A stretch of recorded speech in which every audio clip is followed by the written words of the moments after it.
Welcome to Boilers Extra. I am Nathan Baird from the Indianapolis Star and this beautiful Hyatt Regency Hotel. Sam King from the Journal and Courier, coming to you from the Donald Stevens Convention Center in Rosemont, Illinois, where Big Ten Media Days are taking place today and Thursday. Sam was there today to talk to Katie Geralds and the Boilermaker women, and among other people. All the teams are there. And we'll both be there on Thursday talking to Matt Painter, Trey Coffin-Wren, Braden Smith, Fletcher Lawyer, and coaches from around the Big Ten on the men's side. We will get to basketball soon, but we thought we would kick things off, no pun intended, with a little football. Obviously, Purdue on a 3-game losing streak heads up to Minnesota on Saturday. And as we've said 5 million times, this kicks off a stretch of 3 straight games that we think are the opportunity this season for Purdue football. Now, there's opportunities later to get like a signature kind of shocking win, I suppose. Ohio State, Michigan, Washington, and Indiana, all those teams right now would be heavy favorites over Purdue. But these next 3 games, Minnesota, Northwestern, Rutgers, this has been what Purdue has been, I think, just sort of progressing towards. Everything, I don't know about you, Sam, but I've looked at the last 3 games through the lens of where is this putting Purdue when it gets to this stretch of 3 games? Yeah, I think you kind of have to, because those are 3 games that, quite frankly, we were all like, that's a tough test to go through a stretch where you play USC at the time was, the nation's highest scoring offense coming into that game. Notre Dame, which was in desperate need of a win when it played Purdue, and now, and then Illinois, coming 2 weeks off of a lopsided loss where it needs every win it can get to keep its playoff hopes alive. And now you're playing Minnesota coming off of a lopsided loss, so Purdue kind of keeps seeming to play teams at the wrong time. But we said Purdue could be competitive in some of those games that were last year were just kind of blowout losses. That maybe was a sign. Now, unfortunately, I think at least one of those games was probably winnable. Could have been a win with a couple plays going here or there. Maybe even 2 of those games. Barry Odom did say on Monday, like, listen, Notre Dame just beat us. They beat us, and but when you look at the scoreboard, USC and Illinois also beat Purdue. But when you do look at it through that scope, like you mentioned, I think that it leads you to believe that kind of like we said in the preseason, that this is a stretch where Purdue could go on a run, but it's got to start somewhere. And right now, what better time than on the road in the night game at Minneapolis? Yeah, I don't think they were as close to beating USC as they think they were to beat USC. We're talking to some players today, and I can't remember whether it was D'Amico Kennedy or Braden Joyner who had said, I think we should be 4-1 right now. And the USC game, yes, there was a point at which it could have been closer. It also could have been like 30-3 if things go a different way. So whatever. But when I thought this was interesting, I put this out on Twitter on whatever it's called, X, on Sunday. The SP Plus rankings at ESPN. Well, it's not really the SP Plus, but just the expected winning percentage. Because you can get to the end of a game and have an expected winning percentage under 100%, because the whole concept is if you replay all the stats and remove some of the luck, and turnovers kind of go into the luck side of things, then who would have won that game out of 100 times, 1,000 times, whatever? And Illinois' post-game win percentage was only like 75%, whereas USC's was like 97 and Notre Dame's was 100. So that, I thought, gave further credence to the idea that Purdue is playing well in a lot of important areas that are necessary to winning a football game. It's just making too many. It's still undermining its own success too often. Whether it's turnovers, whether it's leaving the back door completely open on explosive plays, those sort of things I think are correctable, but they're catastrophic when you fall victim to them. Yeah, and what I wrote in my insider after that Illinois game was, is Purdue on the verge of a breakthrough, or is Purdue just unable to get out of its own way and finds ways to keep losing these games? And I think that's what these next 3 games will kind of tell us, because if Purdue is on the verge of a breakthrough, the Boilermakers probably come out of here with, a couple wins at least in this stretch of 3 games. So, but you can't keep making the same mistakes. The lack of takeaways are what they are, but you can't fumble a punt return inside the 10. You can't fumble after a catch when you're driving down the field with a chance to build a couple score lead. Those are things that are going to kill you, and just mistakes that Purdue isn't good enough to overcome right now.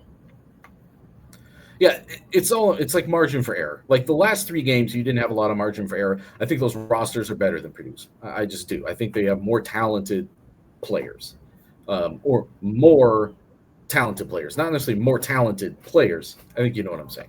The roster is just better. It's better and deeper in talent. And frankly, there's more cohesion on all of those teams than there is a Purdue team that got put together in the spring and summer. But there's more margin for error these next 3 weeks. Now, these are not pushover teams. Frankly, there's nobody in this 3-game stretch that I think is equivalent of what Purdue looked like much of last season. These are all teams that have beaten other teams. In the case of Minnesota, they've beaten Rutgers, but it was 31-28. It tells you that those 2 teams are similarly equated.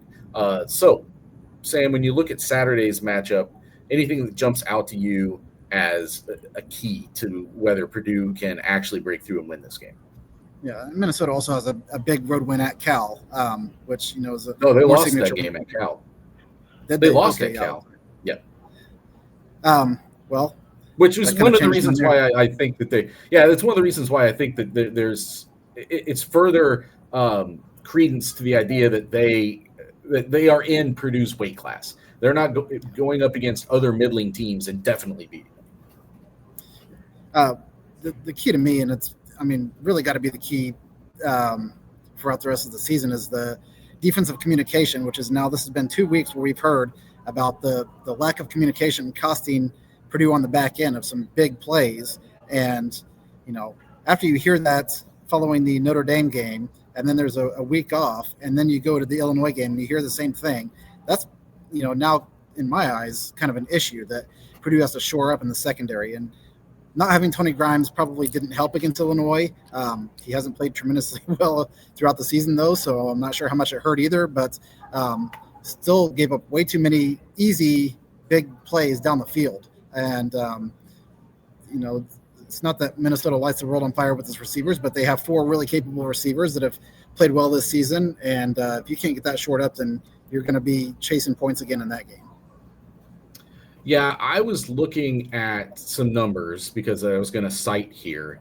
And because mine is going to be kind of the other side of the ball. It's going to be some offensive things. But I think the true answer is what you just said. You cannot give up those kind of explosive plays to anybody and give away that many free points. Like, this team just can't do that. It's going to have to make teams drive more often than it made Illinois drive. It was just way too many chunk plays, explosive touchdowns. Here's one. This just is. I wasn't sure this was correct when I first looked at it. So I was looking at total defense, rush defense, pass defense for both Minnesota and Illinois, because I was trying to give people an idea of the comparison of what Purdue's going to face this week compared to last week. And I was looking down the list of pass defenses, and I was going by yards per attempt just against FBS teams this season. So if anybody played in FCS, it's cut out. This is just other FBS teams, not even Power Conference, just other FBS teams. Right now, Rutgers ranks 17th in the Big Ten in yards allowed per attempt on defense, passing at 8.8 yards. And Purdue is 18th at 12.1. That is an astonishing difference, even as we're coming up on midseason, to be giving up 12 yards per attempt against other FBS teams. Now, somehow they've only given up 3 passing touchdowns, but which is kind of the odd thing in some ways. But 12.1 yards per attempt in any given game is bad. To be averaging that after 4 now FBS games is borderline ludicrous. Now, it was definitely inflated by an especially bad game against Illinois, but yes, like, whatever these communication issues are at the back end of the defense, they can't be allowing Minnesota, which is a middle of the pack best offense in the Big Ten to look better than it is.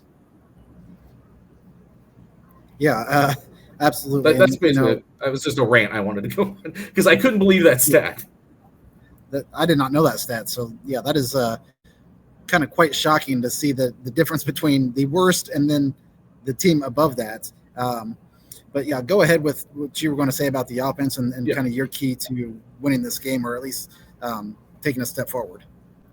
Well, one thing I wrote about earlier this week was that this offense is the reason why Purdue is in these games. It's in the Illinois game. It's in the USC game. It's the reason it got out to did the things it had to do early in those Ball State and Southern Illinois games. Ball State kind of got out fast and overwhelmed them.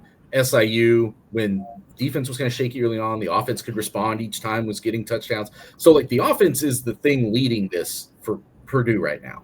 And last week I thought was a good offensive performance, combined with a better defensive performance. It might have been enough to win. But this offense has to take another step this week. It's going to have to replicate some of the success that it had against Illinois in more difficult circumstances. And again, I was looking at total defense this year against FBS teams, and it's 4 or 5 games so far, so it's still a small-ish sample size. Illinois was at 6.27 yards per play allowed, and that includes, again, one very inflated game against Indiana that pulls that number down. Minnesota only 5.61. So that tells you a little bit about how much tougher it is to move the ball against them in general. I already mentioned the pass defense. The pass defense are almost equal. Minnesota 8.1, Illinois 7.7. The big one to me is the run game, where Illinois is giving up 4.72 yards per play.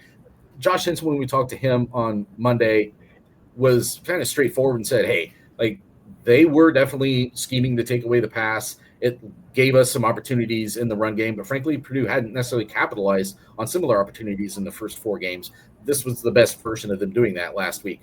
Illinois 4.72 yards per game. Minnesota only 3.1. They're a really physical team. They play downhill. They have good linebackers. They've been doing this now for a couple of years. It's sort of one of the things that they try to hang their hat on is playing really physical run defense. I do think Purdue looked better running the ball last week. Some of it was Antonio Harris getting in there and having those like breakaways. And if that is a legitimate thing, and Malachi Thomas caught a couple passes out of the backfield and looked good. Like if those guys are legitimately going to kind of be the lightning next to Devin Mockabee's thunder, and you really get that mix going and make teams respect you on the ground, I think it really opens some interesting things up for this offense. But I think it's going to be tougher. They have to know going in this week that it has to be like another step above what they did last week. Yeah, and Purdue, quite frankly, had to have the run game at some point come through.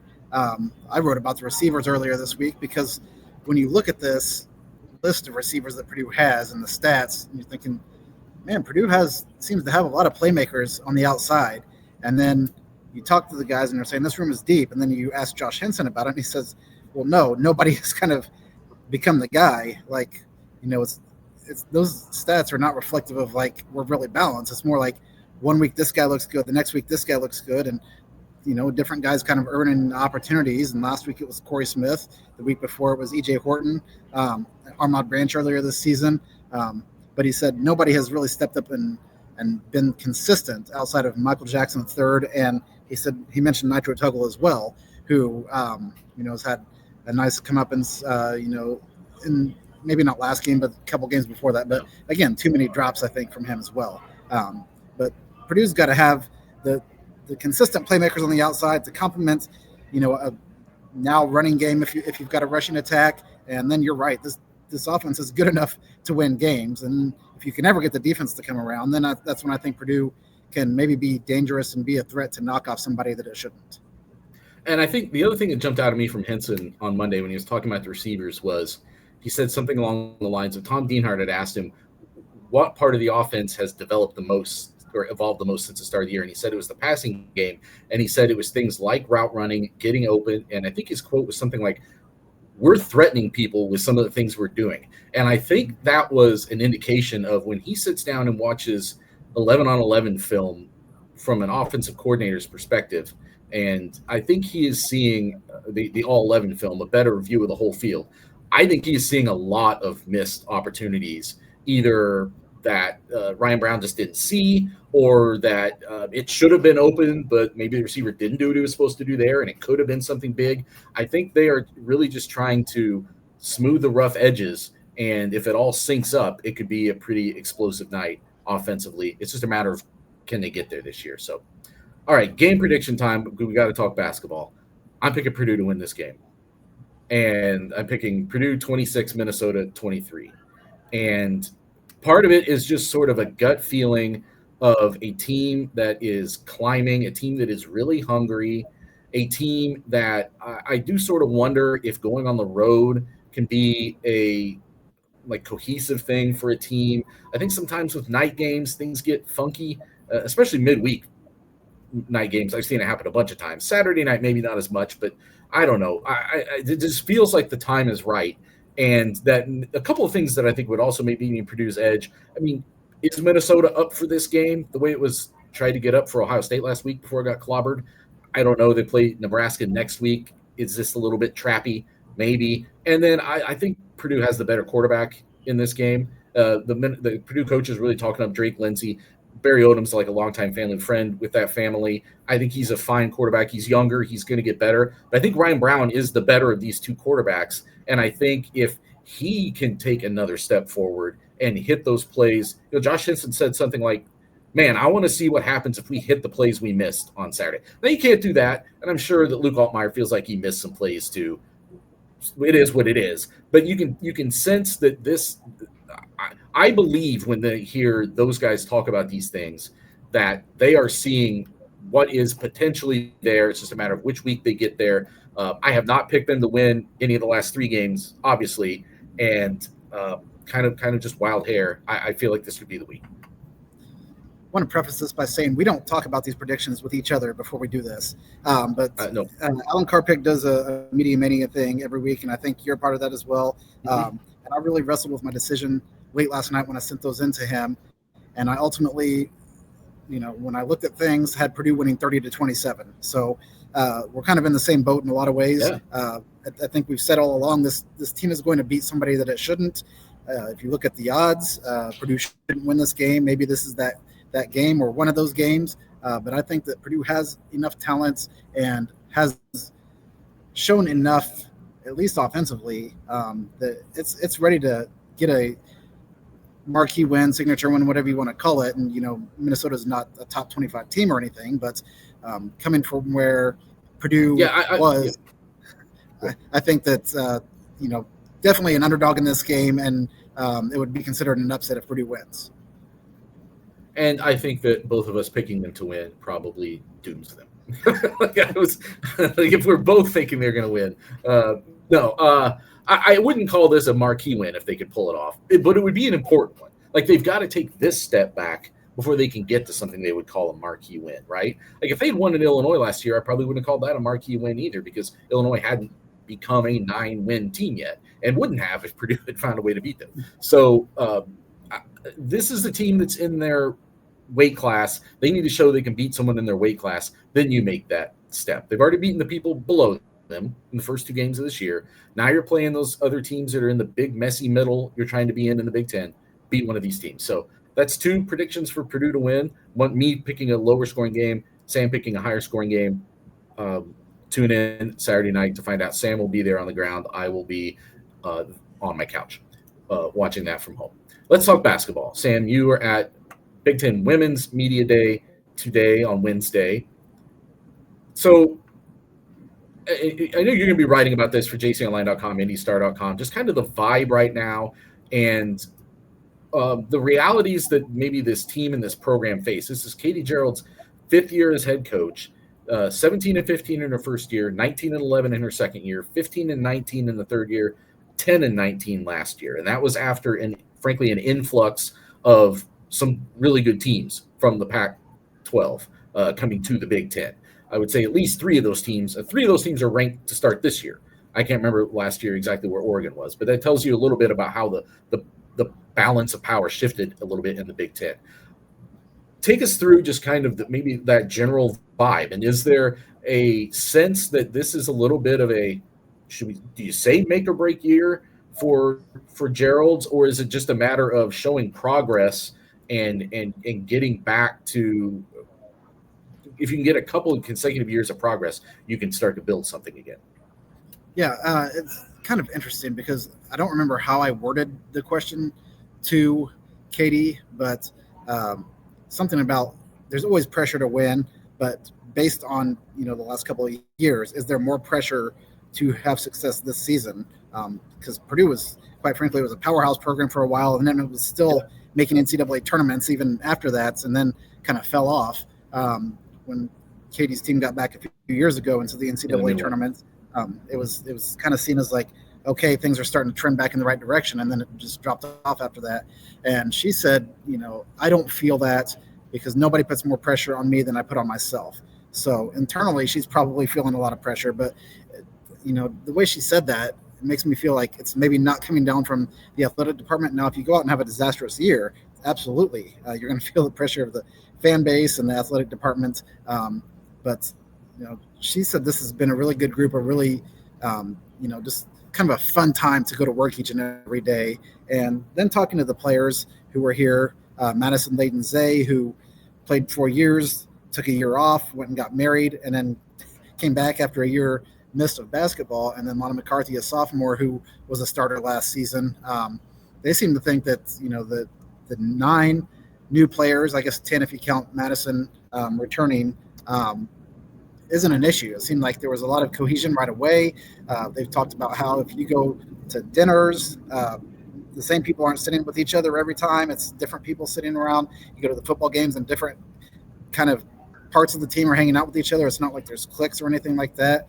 And it seems like there's kind of this instant continuity. Now, it's easy to say those things because you haven't played anybody yet, but there's kind of a belief that this team, might be able to do some things. The non-conference schedule, if you go look at it, is pretty weak. I think Kentucky is on there, but other than that, it's a lot of mid-major teams. So there is a chance to get some wins early if you can win those games and get some confidence going into the Big Ten. But man, it's a tough task to ask this team, probably with all the new faces, to compete for an NCAA tournament spot, I would say. But that's why they have preseason prognostications and why a lot of them don't pan out, because teams do things that you don't expect, and then other teams that are expected to be great, Kansas men's basketball last year, for example, aren't really what people thought. So I guess we'll wait and see, but it sounds like the people who are here today with Purdue are saying the right things. And I even asked Indiana's coach Terry Morin, a former Boilermaker who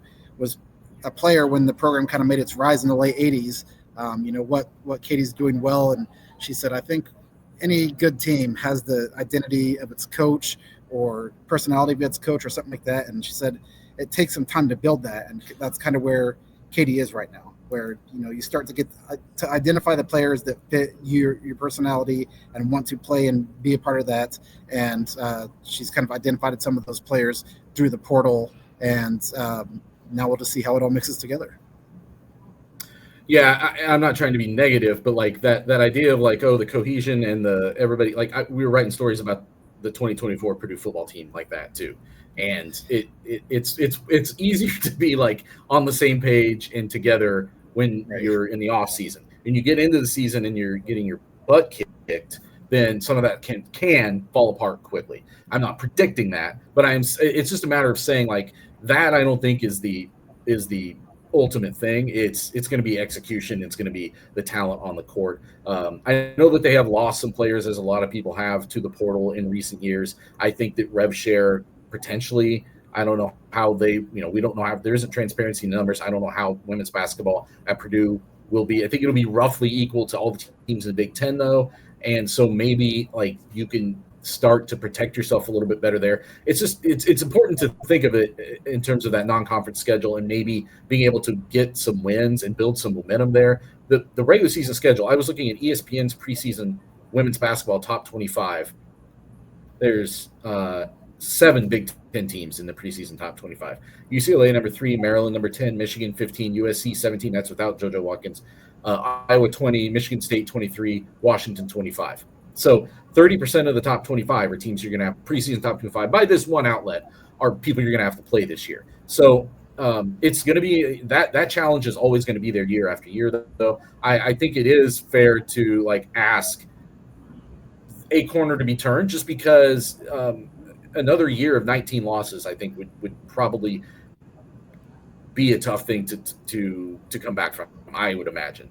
And I think that there's got to be some sort of positive momentum, just because of what Purdue basketball once was. And Katie Gerald's was a huge part of that. Like she's one of the best players in program history. It was a big part of some winning teams. So I think there definitely are people who are like eager to see that again, because I think once that comes again, I think the enthusiasm for this program can start to build. Yeah, and kind of something that Katie touched on was the way that she coached when she was coaching at Marion, which is where she was before Purdue. I know it's a massive leap, but like you said, she had ties to Purdue. She wasn't supposed to be the head coach as soon as she was. She came in as a coach in waiting type of situation like Matt Painter did years ago under Gene Katie, and then things happened. She got elevated to the head coach right away. But she was talking about just growing up in Indiana and seeing Gene Katie and Bob Knight and their tenacity and how big that rivalry was, and that kind of trickled down. That, she said maybe I didn't have it as a player so much, but as a coach, yeah, I'm fiery and competitive and things like that. And you definitely see, if you watch a Purdue women's basketball game, she's pretty animated on the sidelines at times. So when we're talking about the personality of a team, you hope that competitive drive and fire trickles out onto the courts. And just if it does, I think that Purdue has a chance to go into the Big Ten with a pretty good record, and then you hope you ride some of that momentum. So let's talk men's basketball. A lot of preseason rankings came out this week, and we're going to talk about the one that we did. I know you voted you were part of, what did they say, the select media panel that voted for the official Big Ten poll, which doesn't have a predicted ranking and just does a 1 through 10 players. And I think is a 10-player first team all conference. There's another poll. What's that? I said it's a 10-player first team all conference, which is weird because the postseason is only 5, and then they do a player of the year preseason. So it's similar to like their players to watch that they do for football at the start of the year. It's a PR exercise. It's not actually trying to like determine anything. I think there are the ones that are good for. It's about posterity. It's like, this is what people thought at the start of a year, what they're expecting, people who are somewhat knowledgeable about this, and here's how it turned out. I think it's an interesting thing to compare. It usually says as much about how wrong the people were as it does about how a certain team overachieved or whatever. But I do think it is a good marker for just like what the mindset of people is. So there's another one that our buddy Zach Osterman and Adam Jardy from the Columbus Dispatch put together that is like a long-standing media poll. We're going to talk about the one that the USA Today Network did, though. Both those people are also in the USA Today Network. You and I in the USA Today Network, Gannett Network, however. Purdue was the preseason favorite in all of those polls. They were one short of unanimous in our poll, which I don't remember exactly how many people voted in it, but do you know who got the other vote? Was it Michigan? I do not. I would assume Michigan, but I don't know that. So okay, but not a surprise that I think that Purdue was preseason number one. They're preseason number one everywhere in terms of the Big Ten. They may be preseason number one in a lot of polls when you're just talking about the top 25. Let's kind of. Do you have your rankings in front of you? MGM right now has Purdue as the favorite to win a national title, so correct. It would make sense that would be the number one team in the Big Ten. Correct. Do you have in front of you your vote for this? I pulled it up in my email sent list, so yes, I do. Okay. I just wanted us to kind of run down so this is how the predicted finish was in the poll that our network did. Purdue number 1, Michigan 2, Illinois 3, UCLA 4. That's the first time I've mentioned somebody that Purdue has to play on the road. They do play at UCLA, but they play Michigan and Illinois only at home, I believe, and I think also Michigan State. That's number 5. Wisconsin 6, Oregon 7, Ohio State 8, Iowa 9, Indiana 10, 11 USC, 12 Maryland. That's lower than you were used to seeing Maryland. 13 Washington, 14 Northwestern, 15 Nebraska, 16 Minnesota, 17 Rutgers, and 18 Penn State. And Purdue does not have to play at Penn State, so it doesn't have to worry about an especially bad road loss at Penn State, which it seems to struggle with as such as last season when they opened Big Ten play there. So, Sam, what was your ranking? Pretty close to what it ended up being. I had Purdue, Michigan, Illinois, Wisconsin as the outlier. I had Wisconsin 4th, UCLA, Michigan State, Oregon, Indiana, 9th, Ohio State, 10th, Iowa, Maryland, USC, Northwestern, Nebraska, 15th, Washington, then Rutgers, Minnesota, and Penn State at the bottom. Yeah, that is pretty close. And mine is not terribly far off of what everybody had. Purdue 1, Illinois 2, Michigan 3, Michigan State 4, UCLA 5. I'm a true sicko, by the way. I went through and put down a win or loss for every Big Ten game and then came up with the standings. It's an illness, but that's how I did this. So what did I say? 5 UCLA, 6 Oregon, 7 Wisconsin. So I'm lower on Wisconsin than some people, but I remember this being sort of very clustered up. I should have kept the records of what I predicted or what I surmised from looking at the schedules. 8 Ohio State, 9 Iowa, 10 Indiana, 11 Washington. I'm maybe an outlier there, higher on Washington. 12 USC, 13 Nebraska, 14 Maryland, 15 Northwestern, 16 Minnesota, 17 Rutgers, 18 Penn State. So, well, one thing that I kept coming back to, and it really stood out. I mean, I think Purdue might be the best team.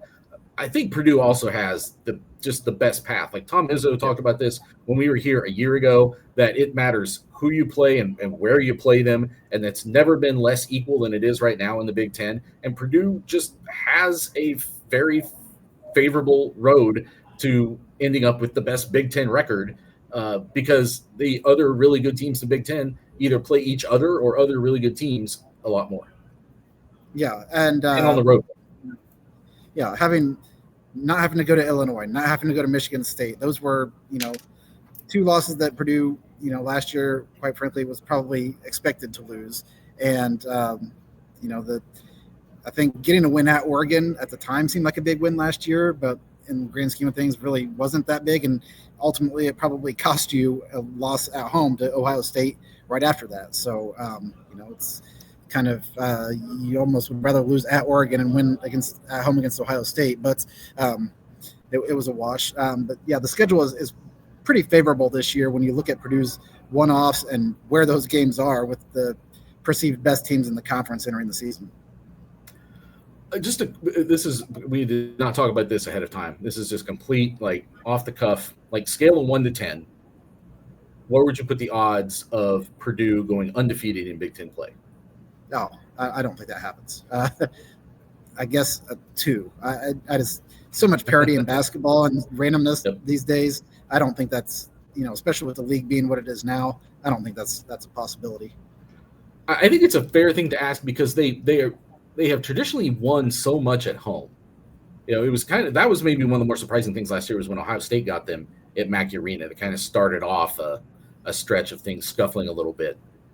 But they've been so strong at home. Then when you start to look at who they actually have to play on the road, man, it's just not. They have to play UCLA, and I picked them to lose that game again when I was just kind of running down that list very quickly to come up with these my ranking.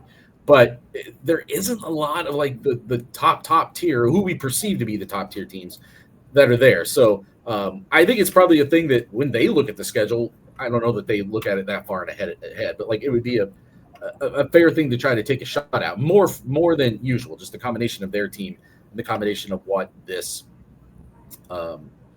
schedule is. Let's talk about some of the votes. We're gonna do Player of the Year. I want to talk about some of the outlier things. My vote for Freshman of the Year, I voted for Omer Meyer. A lot of people got votes. I saw in one of the polls there were like 7 guys, I can't remember, who got votes for preseason Freshman of the Year. Who did you vote for that and why? I voted Michigan's Trey McKinney, and I think it's probably based on what Michigan has around him and how he'll be used. And granted, I've not been in Michigan practices. I've not talked to Dusty May. This is just reading reporters who cover Michigan and what they've said. And here's a high high-end guy coming in for a team that's now, the Big Ten tournament champions last year, had a great year under a coach that was in his first season there, and you hope to build off of that. You have Yaxel Lindenborg alongside him. I think there's an opportunity for him to put up really good numbers, which ultimately at the end of the year, I think is what a lot of people are going to look at when they vote for this award. Yeah, he was, and Trey McKinney was the winner of the preseason freshman player of the year in this vote. He had 38% of the vote. Omer Meyer and Cam Ward from Michigan State were, it looks like, the only other two that received multiple votes besides McKinney. So, people think that they are, besides me, think that they are in the mix as well. But you brought up Yaxel Lindenborg. He was the winner of the preseason newcomer of the year, which is essentially just transfer of the year. It's not a freshman. It's somebody else who came into the league for the first time, and that's how you get into the league for the first time. And he got 46% of the vote there. A couple others for Donovan Dent from UCLA, Bennett Sturts from Iowa. Remember those names, but that's just, last year Trakoff and Wren had that interesting rivalry with Michigan's big men, and they're gone. But now here's the new matchup. Here's the new rivalry. They'll only get to see it once this year, but this is one of the things that's going to decide the Big Ten, is how Purdue's big men fare against Yaxel Lindenborg. Yeah, and Michigan big men, before last year it was Hunter Dickinson. Has a pretty good lineage of big men, whether you go back to the early 90s with Juwan Howard and Chris Webber, whatever it might be. But, that's ancient history now. I think that's the interesting thing, but I also don't know how much he's going to interact, because Purdue last year played Trey Coffin-Wren at the 5 out of necessity, and now there's flexibility to do some different things. But you're right. This is a guy that put up great numbers at UAB. He goes to a higher profile program, and you would think is going to be a guy that's featured in their offense, and really good rebounder, good scorer, good shot blocker. He's going to be a problem for a lot of teams. So he was my vote for newcomer of the year, and also one of my 5 picks for the first team all conference. Mine as well. Definitely my pick for newcomer of the year, and one of my 5 all conference picks. So preseason player of the year, Braden Smith. He's been the preseason player of the year in all the Big Ten polls that I've seen come out this week. 1 vote shy of unanimous, and I voted for him, by the way. Did you vote for him also? I voted for him, yes. Yeah.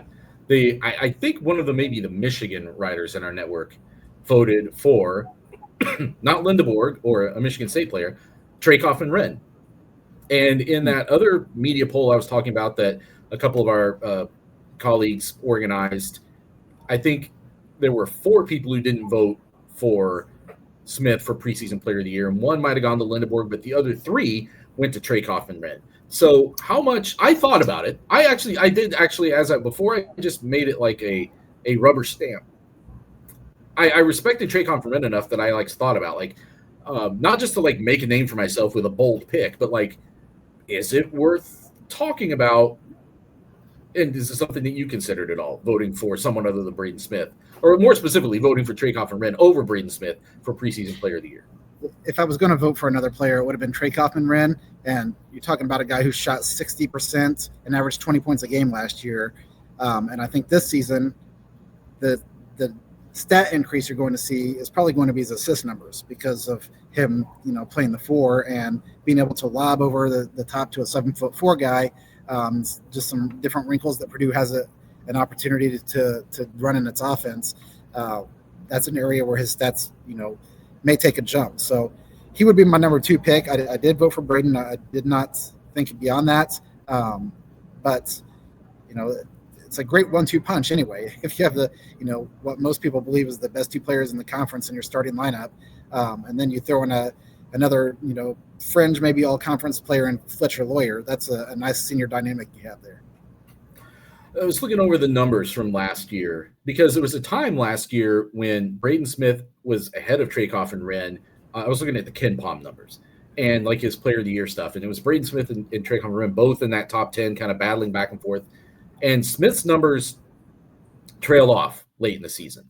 Trakoff and Wren finished 7th in the Ken Palm Player of the Year top 10. Smith wasn't in the top 10. I couldn't see where he finished. They only put it top 10. In offensive rating, Trakoff and Wren was first among all Big Ten players. He was 40th nationally, and Smith was 61st, so some separation there. And then effective field goal percentage, Trakoff and Wren was 91st, and Smith wasn't in the top. They only listed the top 100 there, and that's all levels. That's like I don't remember how many teams are in Division I now, but that's all of them. So people who only play like low major schedules could be higher on that list. But I think it said two things. Number one was, let's make sure that we're not underrating Trakoff and Wren, and maybe it shouldn't be the disparity it is. And being back at his natural position, the 4, does that make him a better contender to end up winning this award at the end of the season? And number 2, like I said, statistically, Braden Smith trailed off a little bit in important ways at the end of last season. I wonder if Omer Meyer being in this mix now helps preserve the best version of Braden Smith for longer. Do you have a better version of Braden Smith in February and March than you would otherwise if you didn't have someone like him on the floor that can shoulder more of that load, we think? Yeah, last year we heard, we talked to Braden Smith quite a bit about he was playing 40 minutes every single night, never coming off the floor. And Matt Painter had said he's like the Energizer Bunny. He can go out there, he can play another game right after that if he had to. Might be true, but I imagine that there is some wear that comes with doing that for a 30-plus game season. And there were nights where, he just wasn't as good. Now overall, it's fantastic when you look at his numbers and everything he did, and deservingly so won the Cousy Award for the nation's top point guard. But you can alleviate some of those things with what Purdue has this year, and that goes back to what we were talking about 1 and 2 weeks ago with the depth of this roster. I think that is the best weapon that this team has. It's not having a National Player of the Year candidate or a couple all-conference players. I think the ability to have 9 or 10 really good players that you can rotate in is going to be best for everybody. The rest of that first team, by the way, and I think this is what I want to finish on. So Trakoff and Wren and Braden Smith were the only unanimous first-team picks in that particular poll. The other 3 were, got it right here, Jackson Lindborg, we already mentioned, Donovan Dent, UCLA guard, who I already mentioned, Bennett Sturtz, the Iowa guard, who I already mentioned. What do all 3 of those things guys have in common? Well, the first 2, Braden Smith, Trakoff and Wren, unanimous selections. Those guys are lifers at the program they're at. Lindenborg, Dent, and Sturtz are all transfers. In Sturtz's case, he came, I think, with his coach, right? But Lindenborg and Dent, it's more, bringing them in from outside. And I just thought that was an interesting dynamic, that idea that, like, Purdue has 2 guys who are considered among the 5 best in the Big Ten, and they've been together this long. And, yes, throw Fletcher Lawyer into that conversation as well, and how advantageous that could be. And I think they thought it was going to still be advantageous last year. Wasn't quite advantageous enough, and even with the additions that they've made this year, I think that could be advantageous. I want to get your thoughts on that, but real quickly, second team, Bruce Thornton, who I actually voted for first team from Ohio State, John Blackwell from Wisconsin, Nick Martinelli from Northwestern, Oregon center Nate Biddle, and Illinois guard Andrei Stojakovic.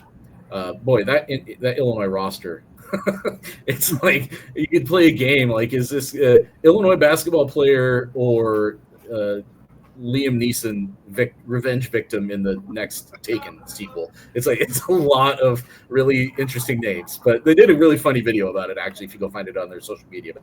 But Sam, just that concept as we wrap up of how advantageous this feels right now for Purdue to have that nucleus, when, as talented as some of these other guys are, they have to try to put it together, that harmony of a team in a different way.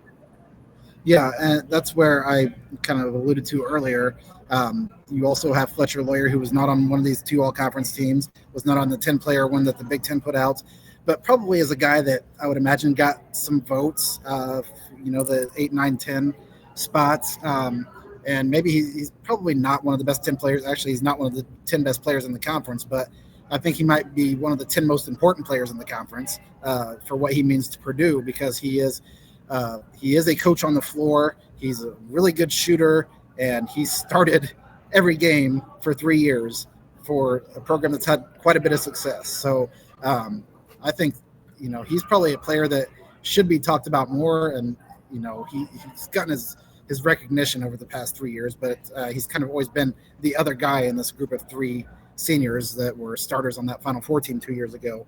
I think that's where, you add in CJ Cox, Jakari Harris. You mentioned program lifers. They're only in their second year, but they were at Purdue last year.